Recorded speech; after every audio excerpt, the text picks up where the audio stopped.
नमस्कार मित्रांनो, पिंगा ग पोरी पिंगा या मालिकेच्या आजच्या भागात आपण बघणार आहोत.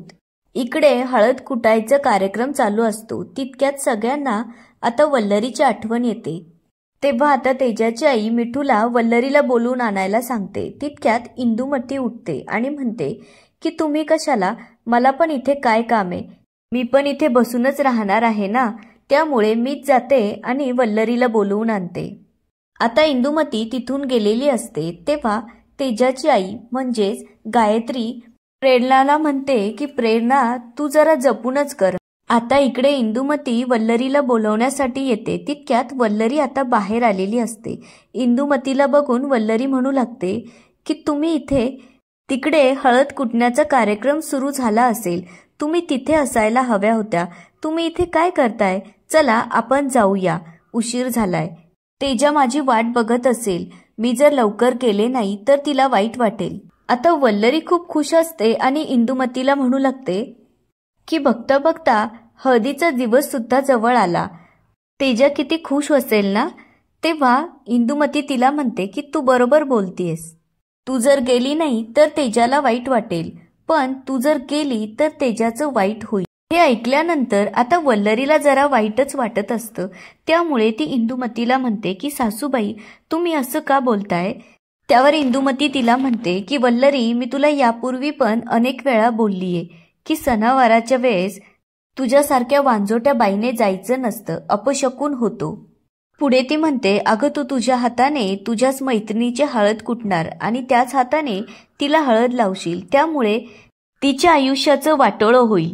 आता वल्लरीला खूप वाईट वाटत असतं. त्यामुळे ती इंदुमतीला म्हणते की सासूबाई, मी तेजाचं नेहमी चांगलं व्हावं हाच विचार करत असते आणि माझ्यामुळे तिचं वाईट का होईन. पुढे ती म्हणू लागते की सासूबाई, माझ्या जाण्यानं तिचं वाईट होईल की नाही हे माहीत नाही, पण तुमच्या वांजोट्या विचाराने नक्कीच कुणाच्याच आयुष्यात आनंद येणार नाही. हे ऐकल्यानंतर आता इंदुमती रागातच तिथून निघून जाते. आता इकडे सगळेच जण वल्लरीची वाट बघत असतात. तेव्हा तेजा म्हणते की किती वेळ झालाय, अजून वल्लरी आली नाहीये. त्यावर चित्रा म्हणते की किती वेळ वाट बघायची, आपल्याला अजून बरेच कामं आहे आणि संध्याकाळी हळदीचा पण प्रोग्राम आहे, लवकर लवकर आवरा. तेव्हा तेजा म्हणते की इंदुमती काकू वल्लरीला बोलवायला गेल्याय, त्या चहा पीत गप्पा तर नक्कीच मारत नसणार, कदाचित त्यांनी तिला कामाला लावलं असेल. आता मीच बघते की काय झालं. त्यामुळे आता तेजा स्वतःच जाऊन वल्लरीला घेऊन येते. तेव्हा चित्रा इंदुमतीला म्हणू लागते की तुम्ही फार मोठ्या मोठ्या गोष्टी करत होत्या ना, आता काय झालं, तुमच्या नाकावर टिचून तुमची सून आलीच ना इथे. तेव्हा इंदुमती तिला म्हणू लागते की चित्राताई, मी खूप प्रयत्न केले तिला इथे येऊ न देण्याचे, पण तुमची अतिशहाणी सून तेजा तिथे येऊन तिला इथे घेऊन आली. आता इकडे हळदीचा प्रोग्राम सुरू होतो. तेव्हा चित्रा आंटी हर्षितला हळद लावत असते. तितक्यात इंदुमती आणि निलिमाताई तिथे येतात. आता त्यांना बघून चित्रा विचारू लागते, तुम्ही इथे. त्यावर इंदुमती म्हणते की वल्लरी आणि तेजाचं तोंड बघून आम्हाला करमतच नव्हतं, त्यामुळे आम्ही इथे आलो, तसंही आम्ही मुलाकडचे. तितक्यात आता वल्लरी आणि मिठू येतात. वल्लरी मिठूला म्हणते, पण मिठू, काहीही झालं तरी आपण मुलीकडचेच बरं का. आता ती म्हणते की आम्ही नवरदेवाची उष्टी हळद घ्यायला आलोय. असं म्हणत आता वल्लरी आणि मिठू हर्षितची उष्टी हळद तेजाला लावण्यासाठी घेऊन येतात. आता इकडे वल्लरी, प्रेरणा, तेजाची आई तेजाला हळद लावत असतात. त्यांना सगळ्यांना बघून चित्रा आंटी, इंदुमती आणि निलिमाताई यांना खूप वाईट वाटत असतं.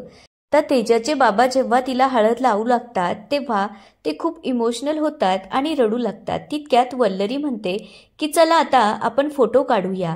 आता इकडे सगळेजण झोपलेले असताना वल्लरीला अचानक जाग येते आणि तिला इंदुमतीचं बोलणं आठवू लागतं. त्यामुळे आता वल्लरीला रडू येत असतं. तेव्हा ती विचार करते, सासूबाई मला जे काही बोलल्या त्यांचं मी मनावर न घेता तेजाला हळद लावली खरी, पण त्यांचं बोलणं जर खरं निघालं तर, कारण सकाळपासून माझ्या मनाला वेगळीच हुरहुर लागलीये. त्यामुळे आता वल्लरीला खूप टेन्शन आलेलं असतं. आता वल्लरीच्या मनात नको नको ते विचार येऊ लागतात. ती विचार करत असते की किती दिवस झाले आम्ही बाळासाठी प्रयत्न करतोय, पण अजूनही सक्सेस झालो नाहीये. खरंच एवढे वर्ष लग्नाला झाले, आता ट्रीटमेंट घेतल्याशिवाय पर्याय नाहीये, पण अजून रिपोर्ट पण आले नाहीये. रिपोर्टमध्ये काय असेल? माझ्यात दोष असेल की यांच्यामध्ये? असा विचार करून आता वल्लरीला टेन्शन आलेलं असतं. तितक्यात आता मनोज तिथे येतो आणि तिला आवाज देऊ लागतो, पण वल्लरी मात्र तिच्याच विचारांमध्ये असते. त्यामुळे तिचं मनोजकडे लक्षच नसतं. त्यामुळे आता मनोज एका वहीचं पान फाडतो आणि त्याचा बोळा बनवून वल्लरीच्या अंगावर फेकतो. आता वल्लरीचं मनोजकडे जेव्हा लक्ष जातं तेव्हा ती त्याच्याकडे जाते आणि म्हणते की हे काय, तुम्ही एवढ्या रात्रीला इथे? तेव्हा मनोज म्हणतो, अगं मी केव्हाचा आवाज देतोय, तुझं लक्ष कुठे आहे वल्लू? तेव्हा वल्लरी त्याला आता बाहेर नेते आणि म्हणते की तुमचं हे काय चालू आहे? सगळेजण झोपले. त्यावर मनोज म्हणतो, दुपारी तुम्ही आम्हा पुरुषांना हळद कुटण्याच्या कार्यक्रमासाठी येऊ दिलं नाही, त्यामुळे आम्ही दुसरे कामं करत होतो. आता सकाळपासून मॅडमचा चेहरा बघितलेला नव्हता, त्यामुळे विचार केला की चला आपला चंद्र तरी बघून येऊया. पण वल्लरी मात्र नाराज असते. तेव्हा वल्लरी त्याला म्हणते की प्लीज तुम्ही जा, मला खूप झोप येतेय. तेव्हा मनोज तिला म्हणतो की वल्लू काय झालंय, कोणी काही बोललंय का तुला? त्यावर वल्लरी म्हणते की नाही. त्यावर मनोज म्हणतो की तुला माझी शपथ आहे. त्यावर वल्लरी म्हणते की शपथ कशाला? तेव्हा मनोज म्हणतो की खरं सांग काय झालंय? त्यावर वल्लरी म्हणते की सांगते. तेव्हा वल्लरी सांगू लागते की सासूबाई पुन्हा मला तेजाच्या कार्यक्रमाला येऊ नको असं म्हटल्या, कारण तू जर आलीस तर अपशकुन होईल असं त्यांचं म्हणणं आहे. त्यामुळे आता मनोजला खूप राग येतो आणि तो म्हणतो की आईला एकही दिवस तुला नाराज केल्याशिवाय चैन पटत नाही. आता मी लगेच जातो आणि तिला जाब विचारतो. तेव्हा वल्लरी त्याला थांबवते आणि म्हणते, खरं तर मला सासूबाईंच्या बोलण्याचं वाईट वाटलेलंच नाहीये. त्यांना तर असं बोलायची सवयच आहे आणि मी प्रयत्न केला होता की तेजाच्या कार्यक्रमाला जायचं नाहीये, पण तेजा स्वतः आली आणि माझी समजूत काढून ती मला जबरदस्तीने इथून घेऊन गेली. तेव्हा आता वल्लरी मनोजला म्हणते की डॉक्टरांचे रिपोर्ट्स पण अजून आले नाहीये, तुम्हाला काही मेल वगैरे आलाय का? त्यावर मनोज म्हणतो, अगं वल्लू माझ्या ह्याच्यावर कसा येईल, कारण मेल आय डी तर तुझा दिलाय ना. त्यावर वल्लरी म्हणते की मला पण अजून मेल आला नाहीये, पण काय रिपोर्ट्स असतील? त्यावर मनोज म्हणू लागतो की तू काळजी करू नकोस, आपल्याला नक्कीच गुड न्यूज मिळेल. आणि याच ठिकाणी आजचा एपिसोड संपतो. आता पुढे काय होणार ते बघूया उद्याच्या एपिसोडमध्ये. तोपर्यंत व्हिडिओला लाईक, सबस्क्राईब आणि शेअर करायला विसरू नका. धन्यवाद.